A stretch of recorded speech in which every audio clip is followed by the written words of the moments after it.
Hey, what is going on, good people? My name is Mr. J93, and welcome back to another video. Some sort of kind of like narration video. Yeah, I know I'm actually not doing any of these gameplays live because apparently Roblox has been updating these game things pretty well, because it's updating the sites where it actually interferes with my recording software, and my computer can't process it for some reason. I don't know what's going on. So yeah. So something's here that I should do on top of, like, I apologize, like, I've been meaning that I should get through to, like, I've been meaning to get like reviews out, more like tour reviews and stuff, because that's initially the reason why I started this channel. So yeah, I just never really gotten around to actually doing reviews because I really don't have much to actually review.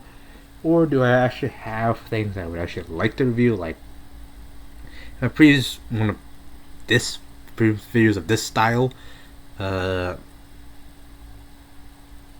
was kind of messing around with some of my items, and actually kind of my review station, my review area, messing with a whole bit of Beyblades that I have. So yeah, it's really hard to actually do that kind of review, because I don't really have that capability to actually record multiple different angles. Like, I don't really have enough time to actually just record those things.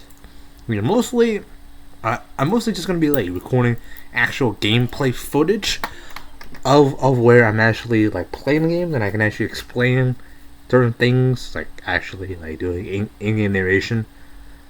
Like this game is called Zulu Wars. It's like it's called Zulu Defense. It's actually based on an actual real-life historical event called the Zulu Wars. I'm actually doing a quick Google search right here. Zulu Wars. Yeah, it's actually the Anglo-Zulu War. It's basically the British versus the Zulu Kingdom. It's Southern Africa. Like, just a quick Google search. Like, that's also partially the reason why I'm actually doing that now, because I'm actually not playing the game while doing the narration. So yeah, that's also a benefit of actually this style of recording. Like, I can actually Google things. So yeah, just a little bit of history about this game. It's Anglo-Zulu Wars, at least here. It's basically the British versus like tribes of Africa. In it's 1879. A little bit background, like, 1850s British had colonized on basically most of Africa. Basically, native tribes were actually fighting back. So, I mean, that's pretty much what we see nowadays. So, basically, what this game is, you're basically using old school guns, like the gun that's right there on screen right now. That is a machine gun, or it's basically a mounted turret. It's been mounted turret as what we'll call it today, but that right there that I'm sitting on, that's what it's called, a machine gun during this time. So so this is basically just like try to survive. It's basically like a survival, like a tower defense game, but not really at the same time. So yeah, it's a survival tower defense style. It's new style game. Basically, you have to use horrible weapons to try to hit the targets that are just right in the center of that map. So yeah, the stuff comes from three sides, so all three corners of the map. So yeah, right where the machine gun is going, that's one side where it's going to come from. Hold on, the opposite side of the map. So the first wave, or actually, there's the main wave comes from directly from where the path goes.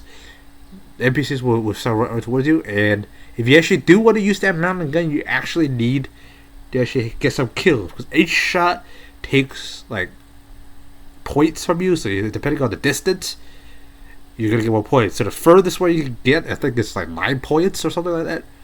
So yeah. And my basic description of this game is you're basically just sniping with like 1800s musket.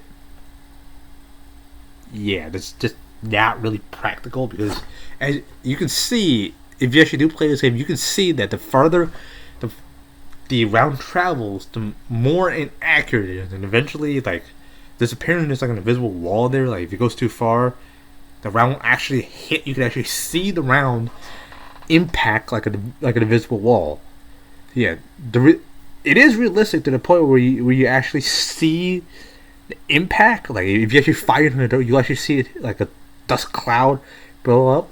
And it's also realistic to the point where, like, when you fire, there's gunpowder bursts. It's like a shotgun. When you fire a shotgun, it's a whole massive dispersal of like smoke, gunpowder, and all that stuff. But this is an 18th century weapon, not 18th century, whatever, 1800s weapon. Where if you fire it, you only have one shot. You fire it, you reload. You take maybe about 20 seconds, but obviously they speed it up in this game. But yeah, I've actually never fired an 1800s weapon before. All I can say is it's not as accurate as, for obvious reasons, our modern day weapons. As, yeah, you see I'm right now, I'm actually reloading, and right as you fire, there's a huge, massive dust cloud, like right there, and it just hangs in air. So while you're reloading, you're hoping that when it's reloaded, the cloud disappears before you can actually get your gun up and aim at your target and fire. So the best way to actually kind of survive this is once you reach like 50 points, or 50 or more points, my best suggestion is for you to actually get a pistol, which is actually what I'm using right now on screen. Always just get a pistol. It's much better than having to reload every single time. It's called a martini rifle.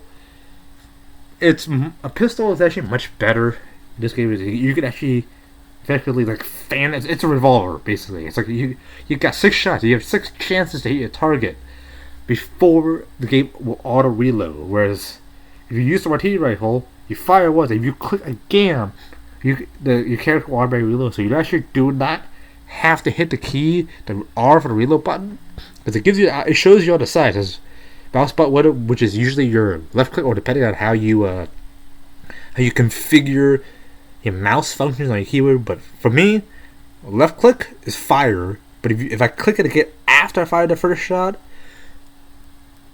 it'll actually reload the actual gun itself.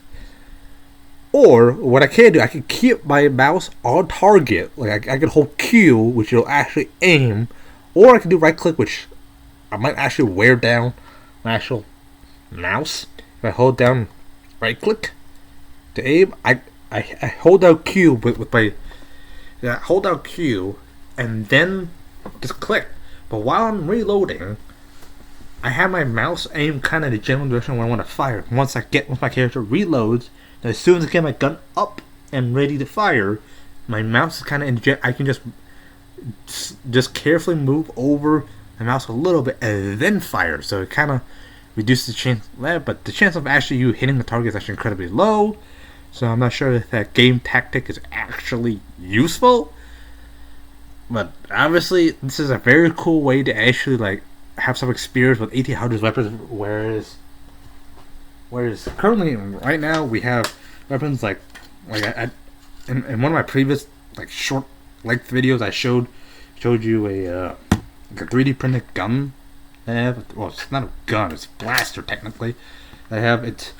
You actually have not all the ammo that you need in the actual magazine, so you don't have to reload after you fire.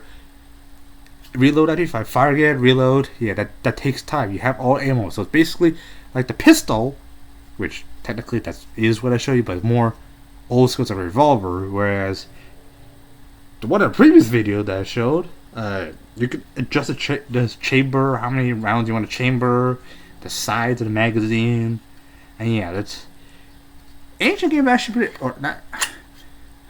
I don't know why I'm calling this ancient games, but it's actually quite cool.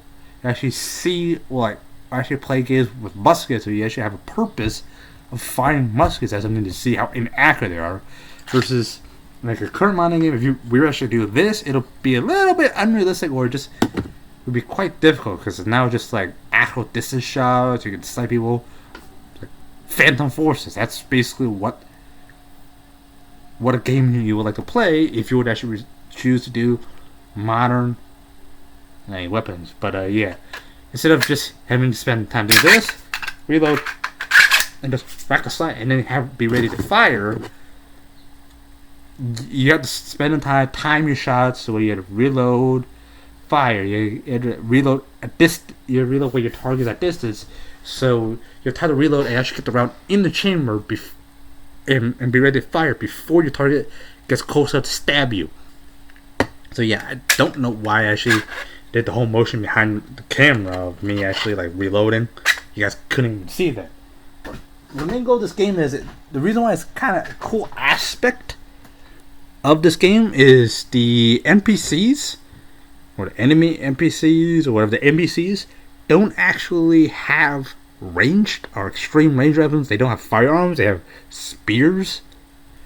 Usually, if you fire an NPC, you can actually see on the bottom of your screen how much damage that round actually does. So usually, it one shots the target that you hit if you actually do manage to hit a target. But for any place, like if you have a few Robux, you can actually play as the enemy, completely troll the team. But yeah, you can actually get some kills, some serious kills, if you actually know how to actually angle your shot and actually time your shots. So yeah, it actually is a pretty good aspect. Yeah, so it's actually quite hard to actually get to actually find a decent team to actually play with, like people that actually know what they're doing, and actually like people that can actually fire the gun properly, like space it along properly, and actually like adjust like the angle and the elevation of it, so you can actually like snipe accordingly. I don't know if that's accurate.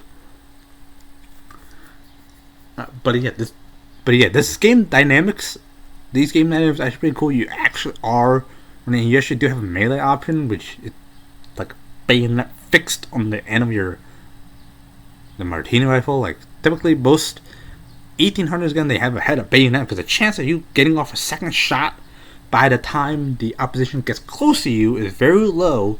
So basically, once you fire one, you're just ready to just and then just stab someone. So yeah, and also the bugle that I have right now, that actually encourages your team to actually reload faster. That's what the icon is. That's above or just right next to my satchel on my character. Yeah, but once you take it off, it'll actually like the reload speed will actually just go down. So yeah, basically this is a very decent game if you actually don't mind like whole like horrible player teams and like the chance of you actually finding like a decent team, a decent server, because it just rounds you trying to last as long as possible here. So yeah, basically it's survival and basically luck of the draw for good teams. So yeah, it's always best to have two buglers or two people that actually have the bugle item. That way, if you decide to fire, there's another guy playing the bugle. So yeah, you actually. But I noticed they should be next to each other or next to a group to have influence them to reload faster. So, which makes sense. You can't really hear in gunfire, but yeah. Anyways, guys, that's me for this video. If you have enjoyed, please be sure to hit that like button down below. Subscribe if you're new, and yeah, thank you guys so much for watching, and fly hard, pilots.